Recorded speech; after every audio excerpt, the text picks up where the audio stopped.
आम आदमी और ख़ास आदमी में क्या फ़र्क होता है? क्यों एक व्यक्ति आम आदमी रह जाता है और दूसरा व्यक्ति ख़ास आदमी बन जाता है? तो जो मैं समझता हूँ कि आम आदमी और ख़ास आदमी का जो सबसे बेहतरीन उदाहरण मैं दे सकता हूँ, वो दे सकता हूँ यूनिवर्स को लेके 2 तरह की थ्योरी काम करती है, या फिर आप कह सकते हैं कि 2 तरह की प्रमुख थ्योरी है कि एक्सपेंडिंग यूनिवर्स, यानी कि हमारा जो ब्रह्मांड है वो लगातार जो फूलता जा रहा है, बढ़ता जा रहा है। और दूसरा है स्क्वीजिंग थ्योरी, यानी कि वो लगातार जो है घट रहा है, कम होता जा रहा है। लाइक गुब्बारा को जब फुलाया जाता है तो बढ़ता जाता है, फिर छोड़ दीजिए तो धीरे धीरे उसकी हवा कम होती जाती है और ये स्क्वीज होता जाता है। लेकिन आज की दुनिया में most of scientist, most among them believe in the theory of expanding universe. अधिकांश वैज्ञानिकों का यही मानना है कि हमारा यूनिवर्स अभी लगातार बढ़ रहा है, तेज गति से बढ़ रहा है। तो आम आदमी उस सिकुड़ते हुए गुब्बारे की तरह है, स्क्वीजिंग थ्योरी की तरह है, और ख़ास आदमी जो है एक्सपेंडिंग यूनिवर्स की तरह है। तो आप पूछेंगे कि ऐसा मैं क्यों कह रहा हूँ? ऐसा मैं यूँ कह रहा हूँ कि आम आदमी के जो दायरा होता है, जो उसके सपने होते हैं, ठीक है, एक उम्र होती है जिसमें हर आदमी उछाल मारता है, कोशिश करता है एक्सपेंड होने का।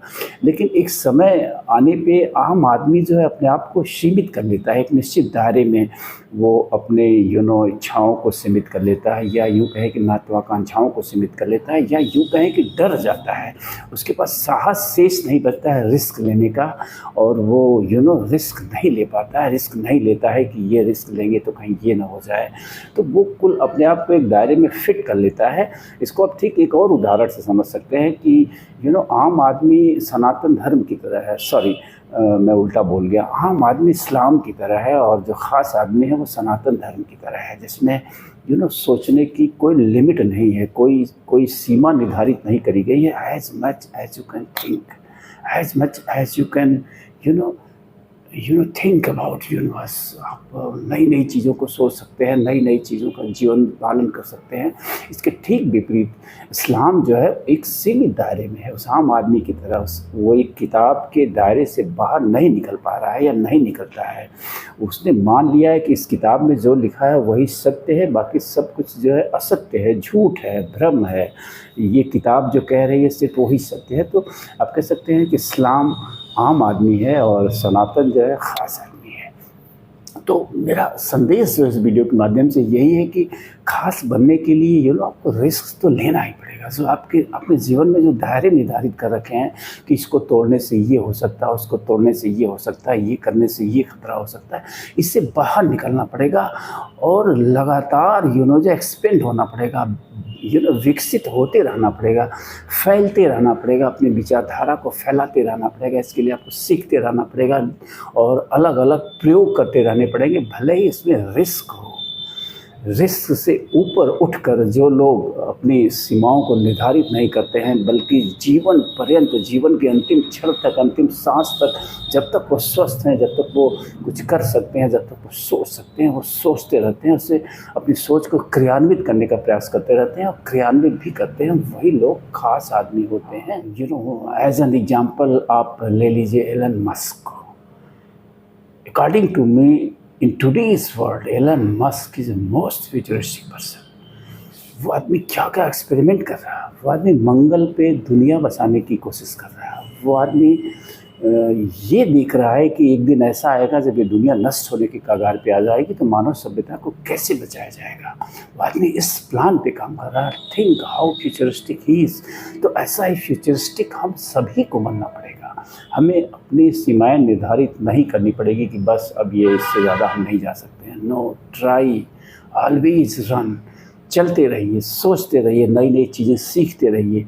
यही जीवन है और यही सोच आपको ख़ास बनाती है, अन्यथा आप आम आदमी रह जाते हैं। आज आप दुनिया में देखिए आम आदमी की संख्या कितनी अधिक है, ख़ास लोगों की कितनी कम है। उसका कारण यही है कि आम आदमी डर जाता है, अपने आप को सीमित कर लेता है, इसलिए वो आम आदमी रह जाता है। और जिस व्यक्ति में ख़ास आदमी बनने के गुण होते हैं वो कभी भी अपने आप को सीमित नहीं करता, वो लगातार अपने आप को एक्सपेंड करता है, वो रिस्क उठाने से नहीं डरता है। जीवन का मतलब ही क्या है अंत में तो सबकी यात्रा एक ही पड़ाव पे पहुंचनी है। वो तो सत्य है, चाहे वो आम आदमी हो चाहे ख़ास आदमी, भी अलग विषय है। लेकिन अगर हम मनुष्य जीवन पाए हुए, हमको दुनिया में भेजा गया है, तो निश्चित रूप से हमारे भेजे जाने के पीछे कोई न कोई उद्देश्य जरूर होगा हमारे रचनाकार का।